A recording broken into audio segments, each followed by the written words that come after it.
tu as envie de simplement poser ton argent et laisser faire des bots, des algorithmes tout seul, il y a des bots disponibles sur KuCoin. On va les review ensemble. Je crois qu'il y en a 4 ou 5. Il y en a que j'ai déjà testé. Donc je te présente tout ça. C'est parti. Évidemment, investir dans des bots, ça comporte des risques, comme n'importe quel investissement. Donc la première règle, n'investissez que ce que vous êtes prêt à perdre. Et comme ça, on peut s'amuser en toute sérénité. Allez, c'est parti, on se retrouve sur KuCoin. Ceux qui n'ont pas encore de compte, je vous glisse mon lien juste en dessous. Ça vous fait 40% de frais en moins. Et moi, ça me fait beaucoup de frais en moins si vous passez par mon lien. Donc, gagnant-gagnant. Alors, KuCoin, ça fait un peu plus d'1 an que j'y suis dessus. Ils ont 2 gros avantages. C'est que tu peux déposer et commencer à trader sans faire un KYC, c'est-à-dire vérifier ton identité. Et également, ils ont énormément de cryptos, des nouvelles cryptos. Dès qu'il y a des lancements de petits projets par-ci par-là, elles vont être toujours sur KuCoin. Alors les bots, vous allez les retrouver ici dans Trade, Trading Bot ou directement dans l'appli. Donc ça vous emmène sur cette page et on a les 5 bots ici. Spot Grid, Future Grid, Infinity Grid, Smart Rebalance et DCA. Je vais commencer par vous montrer cette image très importante qui va vous aider à vous situer quel bot je dois utiliser dans quelles conditions. Donc vous avez les 5 bots ici, market, c'est-à-dire sur quel marché vont être exécutés le bot. Il y a le marché spot qui lui c'est la crypto, c'est vraiment le marché de la crypto, vous possédez la crypto. Et ensuite il y a future qui est un contrat dérivé. Donc là vous n'achetez pas directement la crypto, vous achetez un contrat dérivé. Donc ils fonctionnent quasiment tous en spot sauf le future grid. Market conditions, ben ça vous aide à choisir le bot en fonction des conditions de marché. Est-ce qu'on est en bull run? Est-ce qu'on est en bear market? Est-ce qu'on est en range? Donc là, vous avez les différentes selon le bot. Risque level, donc le niveau de risque. Voilà, vous avez des bots avec un très low niveau de risque, comme le Smart Rebalance, et vous en avez des bots un peu plus élevés comme le futur. On verra ça ensemble. Le futur, c'est vraiment le plus risqué. Votre profil de trader, on s'en fout un peu vu que c'est un bot qui le fait, que ce soit du day trade ou du swing trade, ça nous importe peu. Et operating term, ça veut dire il va être plus efficace sur le long terme ou sur le mid term, les gens qui veulent faire des sous rapidement ou des gens qui veulent faire des investissements prolongés.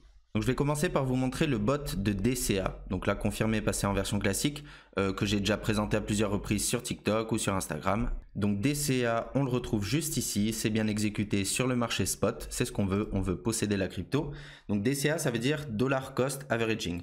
C'est simplement lisser son prix d'entrée, c'est un investissement programmé automatique. Donc par exemple, je vais mettre 100 $ toutes les semaines, je vais mettre 150 $ tous les mois, etc., etc. Donc vous pouvez programmer un investissement et peu importe le prix, peu importe les conditions de marché, il va simplement investir à la date que vous avez donnée. Donc ce bot, il est plutôt simple. Vous choisissez votre crypto ici, Bitcoin, Ethereum, XRP, tout ce que vous voulez. Invest every, donc ça c'est la plage de temps. Donc le maximum c'est 2 weeks, je pensais qu'ils auraient mis quand même 1 mois. Donc vous pouvez mettre toutes les 2 semaines, j'investis. Donc ça c'est la date de votre premier investissement, ça peut être maintenant ou une date sur le calendrier. 150 $, voilà. Et mon investissement max, ça veut dire que je ne veux pas dépasser plus de 6 mois ou quoi que ce soit. Ça va être par exemple 1500 $. Et toutes les 2 semaines, il va acheter 150 $ de Bitcoin. C'est plutôt simple. Vous avez aussi un paramètre avancé juste ici qui va être un profit target. Donc vous pouvez mettre par exemple 10% comme c'est là.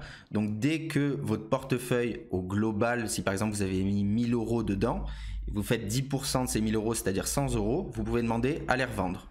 Donc soit envoyer une notification, soit les revendre et continuer le DCA. Donc ça peut être pas mal. C'est vraiment une bonne option. Donc 10%, pourquoi pas. Donc ça c'est vraiment pour les gens qui n'ont pas de temps, qui n'ont pas envie de faire d'analyse technique. Je veux juste investir tous les mois. Le bot, il le fait à votre place. Ça fonctionne en automatique. Donc maintenant, pour rester dans l'investissement passif, on a aussi le Smart Rebalance. C'est encore une fois du spot et c'est dédié aux personnes qui veulent faire du très long terme. Donc le Smart Rebalance, en fait, c'est des idées de portefeuille. Ça va être des portefeuilles déjà créés, déjà préparés avec telle ou telle crypto à l'intérieur. Là, par exemple, vous avez un portefeuille qui s'appelle Metaverse All Star et vous avez simplement des cryptos Metaverse à l'intérieur comme ENJ, Illuvium, Sand. Là, vous avez des cryptos de la BSC, la Binance Smart Chain. Donc, tout ce qui va être associé à la BSC, c'est dedans. BNB, Cake, ONT, etc. Vous pouvez également copier des portefeuilles des institutions ou des venture capital, comme on dit des hedge funds. Par exemple ici vous avez le portefeuille de A16Z, ils ont du BTC, ETH, XRP, etc. Dès qu'ils vont vendre quelque chose ou racheter quelque chose, ça apparaîtra dans ce portefeuille. Donc vous pouvez copier les hedge funds aussi. Vous avez tout, des portefeuilles NFT, 3.0, réalité augmentée, il y a même des portefeuilles de mimes avec Doge, Shiba, Elon, je sais même pas ce que c'est Elon. Donc moi j'aime bien ce concept parce qu'on l'a vu en 2021, le marché il marche par narratif. Par narratif, c'est-à-dire que pendant peut-être un mois, on va vous pousser, on va vous dire ouais c'est les NFT et tous les tokens NFT ils vont pumper. Ou alors cette semaine-ci c'est les DeFi, finance décentralisée, où ça va être le Web3. On a vu que pendant 2 semaines, on avait Sand, Mana, ENJ qui ont explosé. Si vous avez le bon portefeuille au moment du bon narratif, ça peut vraiment être très intéressant. Donc vous avez ici les performances sur 24 heures, sur 7 jours, sur 30 jours. Juste à faire Create Now. Et là, vous avez tous les tokens. Donc là, on a un Equal. Vous avez différentes façons d'organiser ou de diversifier le portefeuille. Equal, ça veut dire que ils sont tous à 13%. Ensuite, vous pouvez organiser le portefeuille par market cap, c'est-à-dire les plus grosses market cap vont avoir le plus de poids dans le portefeuille, comme Flow, Sand, ENJ. Par exemple, Illuvium, c'est un plus petit projet, c'est un projet qui va tendre à fluctuer, à avoir beaucoup de volatilité, donc on ne va pas lui attribuer une grosse place dans le portefeuille, sinon vous avez un portefeuille qui n'est pas stable. Donc c'est organisé par market cap. Et ensuite, vous avez le AI Balance, c'est-à-dire par intelligence artificielle. Donc j'ai cherché dans le help sur quoi cette intelligence artificielle elle se base. J'ai pas trouvé de réponse. Donc ça doit être un mélange de performances passées et de market cap également. On voit que Illuvium ça reste quand même faible par rapport à des flows ou à XS. Donc ça doit être basé sur les performances passées et le market cap. Et évidemment, vous pouvez aussi le faire en manuel et gérer le poids de chaque jeton dans votre wallet. Ensuite, vous avez le petit curseur ici, combien vous voulez investir à l'intérieur du portefeuille, par exemple 2000 €. Et vous avez 3 paramètres avancés, donc auto-rebalance. Auto-rebalance, c'est-à-dire à quel moment vous autorisez le portefeuille à rebalancer.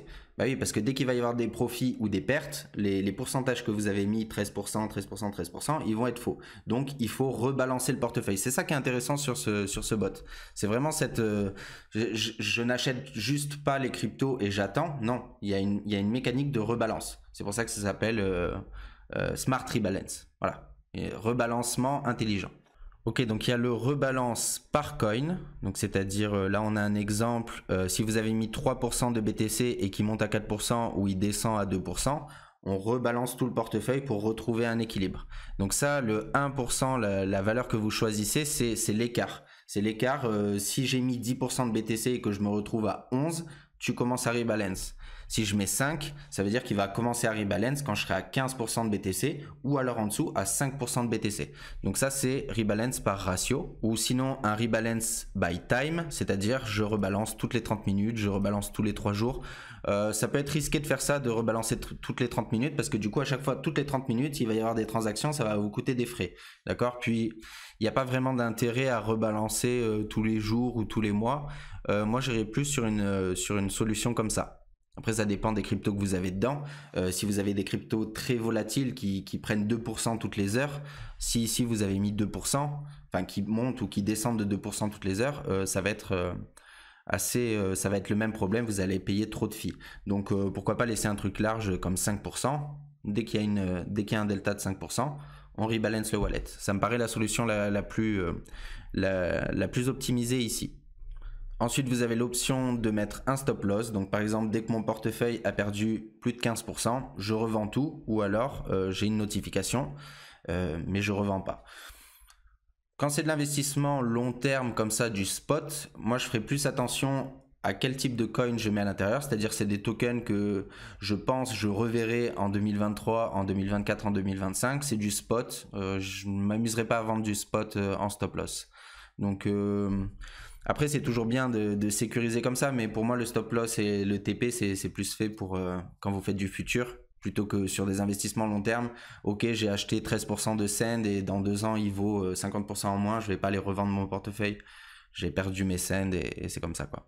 Mais c'est une sécurité en plus. Les gens qui aiment la sécurité, vous pouvez mettre un stop loss. Et ensuite, vous avez le take profit. Donc là, pareil, dès que votre portefeuille a atteint 50% de bénéfices, je sell ou alors j'envoie une notification sans vendre. Maintenant, on passe aux 3 derniers bots qui vont être des bots grid, donc des bots de grille. Vous avez le spot grid, future grid et infinity grid. Donc en premier, le spot grid, c'est le plus facile à comprendre. De toute façon, c'est imagé ici, c'est des grilles. Les grilles vertes, ça va être les points où vous achetez et les grilles rouges, ça va être les points où vous vendez. Donc là, on est dans le mode automatique, c'est lui qui va choisir tous les paramètres. Donc price range entre 13 420 et 24 923. Donc tout ce qui va être ici, c'est de l'achat. Tout ce qui va être ici, c'est de la vente. Ensuite, nombre d'ordres placés, il y en a 100. Donc il va y avoir 50 ordres d'achat et 50 ordres de vente. Et ça nous donne un profit entre grilles. Donc entre chaque grille, voilà, si on zoome, entre chaque grille, vous allez avoir entre 0,30% et 0,69%. Donc ça, pour être honnête, c'est pas un bot que je laisserai fonctionner en automatique, mais c'est un bot que je vais utiliser moi quand j'aurai repéré des ranges. Donc il faut faire un peu d'analyse technique sur ce genre de bot. Je vous montre sur le graphique, pour moi ce serait intéressant à utiliser dans ce genre de zone quand ça range comme ça et que vous savez que vous avez un plus bas et un plus haut. Donc là, si je me remets en conditions réelles, disons qu'on est ici, on a le prix qui chute, il faudrait examiner les points d'intérêt, est-ce que ça correspond à un Fibo, est-ce que ça correspond à une dernière support, résistance, etc. Et quand je vais remarquer que le prix il se met à range, donc c'est-à-dire que je vais venir tracer des horizontales, par exemple ici et ici, par exemple, hop, là je vais venir profiter de la volatilité de ce mouvement-là, grâce au bot de grid.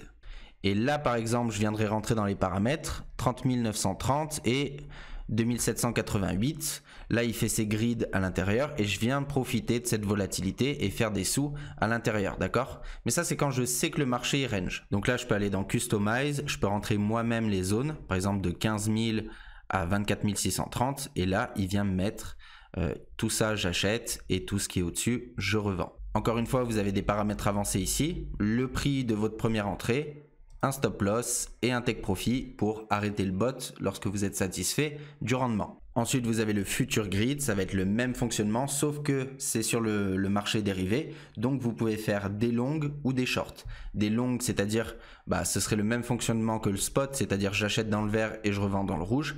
Si vous choisissez, donc ça c'est long, et si vous choisissez short, ce serait plutôt je short dans le rouge et je TP dans le vert. Donc c'est le bot le plus risqué, sachant que vous pouvez faire du levier, d'accord? Donc si j'ai 1000 € et que je mets un levier x10, ça veut dire qu'il rentre en position avec 10 000 €, d'accord? Donc qui dit marché dérivé, qui dit levier, dit risque de liquidation. On vous prête de l'argent que vous n'avez pas. Une fois que vous avez perdu cet argent entre guillemets, votre somme initiale est liquidée. Donc faites très attention sur le spot, sur le future grid, c'est pas un bot que j'utiliserai.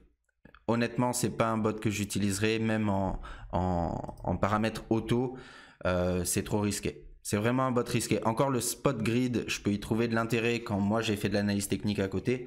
Alors le future grid, moi je laisserai pas des sous en futur comme ça, géré par ce type de bot en grille. Donc faites attention à ce type de bot. Poussez peut-être un peu plus l'analyse technique si vous avez des opportunités de l'utiliser. Mais comme ça en automatique avec les paramètres auto, faites attention. Faites attention. Et ensuite en dernier vous avez l'Infinity Grid. Alors celui-là je l'avais déjà testé, review sur TikTok. Celui-là fonctionne pas mal. Au lieu d'avoir des grilles qui sont faites par prix, c'est des grilles qui sont faites en pourcentage. Donc pour vous expliquer ici, si je démarre ici et que ma grille je la set à 1%, dès que le prix va descendre de 1%, il va acheter à ce niveau-là et mettre un ordre d'achat 1% plus haut. Donc c'est une grille infinie dans le sens où même quand le marché va monter plus haut, il va continuer à faire ses grilles. Alors que si vous avez une grille prédéfinie entre 15 000 et 20 000, dès que ça va sortir de la grille, il ne se passe plus rien. Alors qu'avec ce bot-là, il adapte la grille en fonction du cours du marché. Donc encore une fois, vous avez les paramètres auto ou les paramètres custom. Donc là, vous avez une valeur à rentrer, ça va être le price minimum.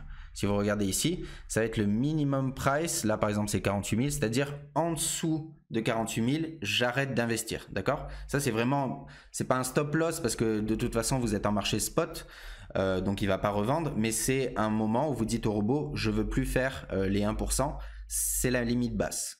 Donc si par exemple je viens rentrer 14 000 en price minimum et je vais mettre un profit rate de 1%, c'est-à-dire que de ici jusqu'à en bas, à chaque fois que le prix va descendre de 1%, il va acheter, et à chaque fois que le prix va remonter 1% au-dessus de ce point d'achat, il va revendre. Et comme ça, si le prix fait ça, vous voyez, si le prix, je ne sais pas si vous voyez bien, là la couleur elle est pas top, on va le mettre en blanc, hop. Si le prix fait ça, bah en fait, à chaque fois, ici vous achetez, vous revendez, ici vous achetez, vous revendez. Il est pas mal. Celui-là, je l'ai testé, il est vraiment pas mal.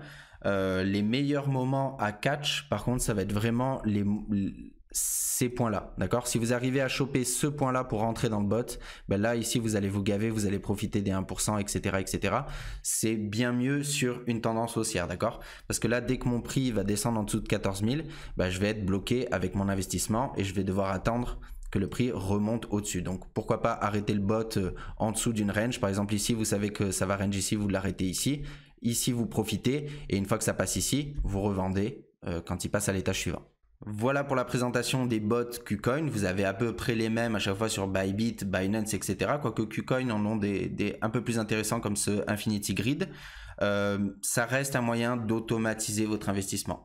Moi, je vous conseillerais peut-être le DCA. Si vous vous lancez le bot de DCA, le bot de Smart Rebalance, je les trouve intéressants. Les bots de grid, il faut faire un peu d'analyse technique. Vous avez mon lien KuCoin juste en dessous. Si vous avez d'autres questions par rapport à ce que je viens de dire, vous me les posez en commentaire, je vais essayer de tout répondre. Et sinon, on se retrouve sur TikTok, sur Instagram, sur YouTube, etc. Et à bientôt les amis.